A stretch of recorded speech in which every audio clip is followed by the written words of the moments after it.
I want you guys to know what to look for, maybe what questions to ask the seller, and if they've replaced any of these items in the last 5 to 10 years, because it sucks to go in and buy a home and then have all these big ticket items come up, especially when maybe your down payment money is all the money that you had. 5 big ticket items. Now, I'm gonna go through each one. So the roof, 30 years is the useful life on a roof. Generally, it depends, but if you have a 3 shingle tab roof, asphalt shingles, that's generally what it's gonna be. So you wanna look at that. That's a big ticket item. If you're going into a property that looks like the roof's gonna fall in, or there's a bunch of growth on the roof, you might need to project for that sooner rather than later. So a roof is a big ticket item. HVAC, this can include your furnace and your air conditioning unit, depending on if there is central air. Usually furnaces have a lifespan of about 20 years. So you want to check that out when you're looking at a home. Make sure it's not super old, it's not making a bunch of noise.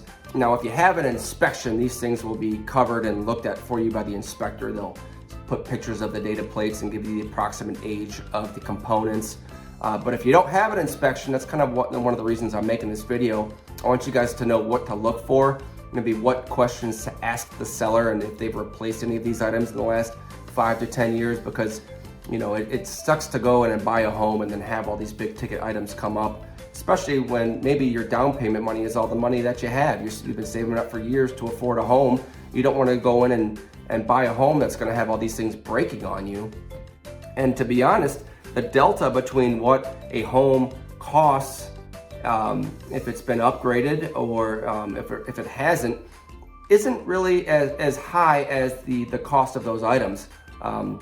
Kind of say that, and it's hard to think about, but if you have to go in and spend 50 grand on all these items, but yet somebody just paid the 50 grand to have all these items replaced, the house might only be $25,000 more. The comps, when they run comparables, they are doing it based on previous sales and the condition, but they aren't taking these individual things and their ages into account.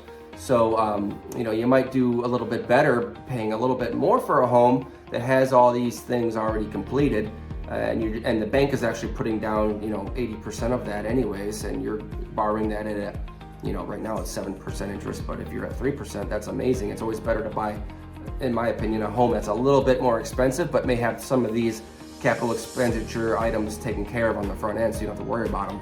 Obviously, if you have central air, you want to go out and look at the condenser outside, see if it's newer. Let's talk about plumbing real quick. Plumbing is a big deal that a lot of people don't think about at all, but it can have a catastrophic result if you don't have the money and you need to replace these things, because they come up out of nowhere. All of a sudden your plumbing is not working and you're flushing your toilet and it's not going anywhere. Well, turns out you had clay pipes out in the front, and there's these big trees in the front yard, and all the roots are just going right into those pipes, clogging them up. You have to have it jetted every year, and then eventually you have to have it replaced. That's not a cheap thing, because they have to pull the permits, dig everything out, go way down, put all this new PVC in. So there's different types of plumbing. Most common back in the day, if you're looking at 1940s, 50s homes, were clay pipes. And they have these connection points. Those connection points become the target of these roots that can get in there and clog everything up. So PVC is, plastic-based plumbing is really the new standard, and anything that's been built in the last 20 years is going to have that. Plastic-based plumbing is the best thing to look for, and you can also go out in your front yard and you can see if there's a T already installed. For most houses have to have a T that go into the plumbing, and you can actually look down, and don't be deceived, because if you see that pipe in your front yard and it's plastic, a PVC cap on the top, a white cap, you might say, oh great, it's got PVC piping. But sometimes they would just repair certain things in the home, or if they have to install a T, if it's the previous owner had to install a T. This is the case in the house that I'm in here now. I bought it a couple years ago, and there was no T. Well, during the point of sale inspection, you have to have a T installed. So the seller, had a T installed, and of course they used PVC in order. They dug down, put a junction in there, and installed this T, filled the dirt back around it, Well, the pipe out in the front yard is plastic. So you might think, okay, great, it's plastic. Well, they just put that plastic pipe down to the clay pipe. So I've got clay piping out here, but they just, tee it in. Might behoove you to have a sewer company come in and inspect the piping. This is not something that is standard for a home inspector to do.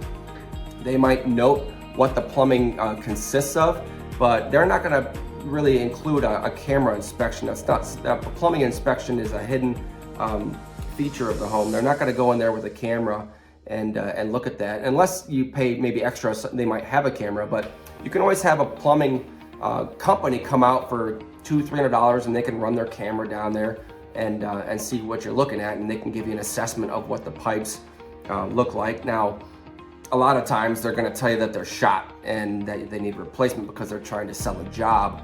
But if you get that video, you can always send it to a home inspector and say, hey, can you look at this for me and give your opinion?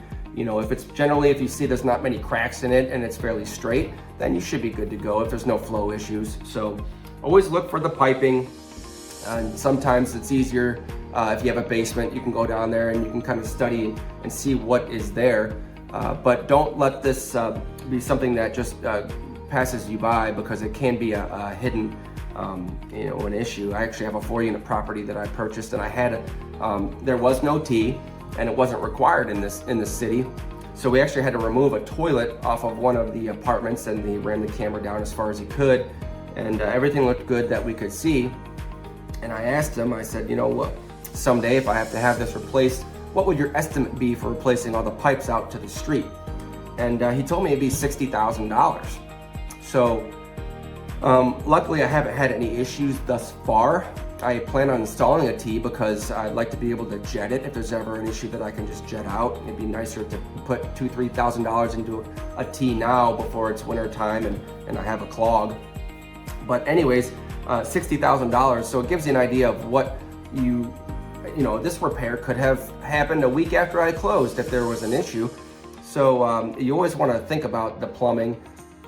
It's definitely better to have newer plumbing. Anything that's older than 1970s, I'd recommend looking a little bit harder at. Anything 1980 or later on, most likely going to be plastic-based plumbing, and it's a little bit more user-friendly. So we've got 2 more items to talk about: electrical and foundation.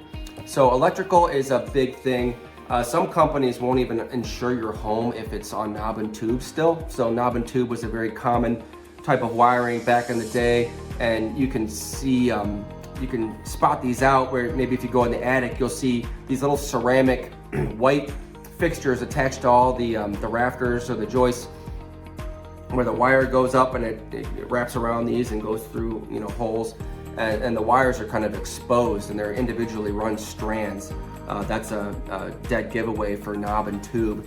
And they're a little bit more, they're not unsafe, let's say, but if they are disturbed, they can, the insulation can be old and brittle, can crack, if it's surrounded by insulation, it could be a fire hazard. So knob and tube is probably the least desirable type of electrical wiring that you will still find in homes today. Actually, this home is half run on knob and tube. Now, if it's not disturbed, it's not a problem, but it's not ideal. So that's why I say to look at that. Obviously, if you're looking and you see a fuse panel in the basement or wherever your panel's at, if it's on fuses, the little round glass jobbies, that's definitely older. Now, they do work, but it's not desirable. I always recommend having those updated. Some breaker panels are better than others. Now, one specifically that I will mention is Federal Pacific. Federal Pacific was a company that made breaker panels back in the day, and they were actually deemed unsafe by the government.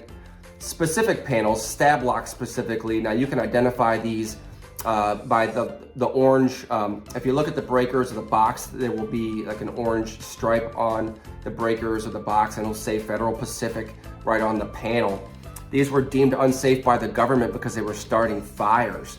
Now, since then, it's kind of weird, they've been deemed safe again because they figured that every panel that had a problem would have already caught fire by now. So a little bit weird, but I always recommend replacing those as well. We are taught in home inspector school to flag those. You can still get insurance. Some insurance companies won't insure these panels and some will. I just sold a home it was sold to an FHA buyer, and a lot of people think FHA doesn't allow Federal Pacific, but they do, as long as everything is functioning. And this one had a Federal Pacific panel, and I met the appraiser out there who did the FHA appraisal inspection that they do. And yeah, he had no problem with it. It was still functioning fine, and that property was insured and was lendable and sold, and so there's no problem there. But always want to look for that. It's something to just keep an eye out for. So Romex has generally been used in the past 30 years. You know, you got 3-strand wiring and everything is grounded. So if you can, if you're not using an inspector, or if you're just going around with an agent and looking for homes, the easiest thing that I would recommend to do would be to buy one of those little testers you can buy at Home Depot or Lowe's. They've got a few little lights on them, and they've got the 3 prongs, and they will go into an outlet and will tell you if there's an open ground or an open neutral, and it'll also tell you if it's correct. So you can go through the entire home and just plug in this little tester in all the outlets, and you can see if there's any issues. Now, one easily spottable thing you can see is if the outlets have 2 prongs. Now that's a dead giveaway that the outlet is not grounded, which is okay. It's still safe to use generally, but it's always better to have grounded outlets that can handle more amperage.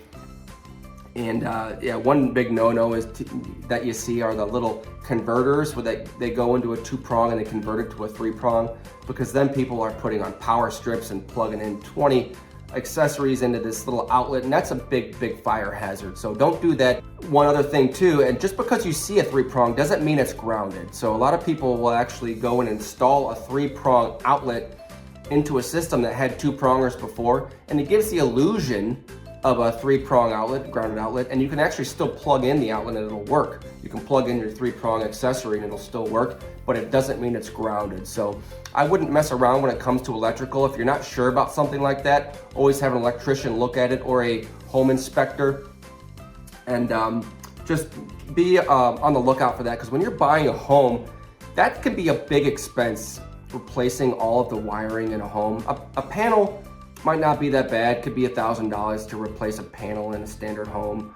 Don't look over this, because if you're moving into a house and you plan to stay there for a long time and it's got knob and tube wiring, most likely you're gonna have to replace that wiring.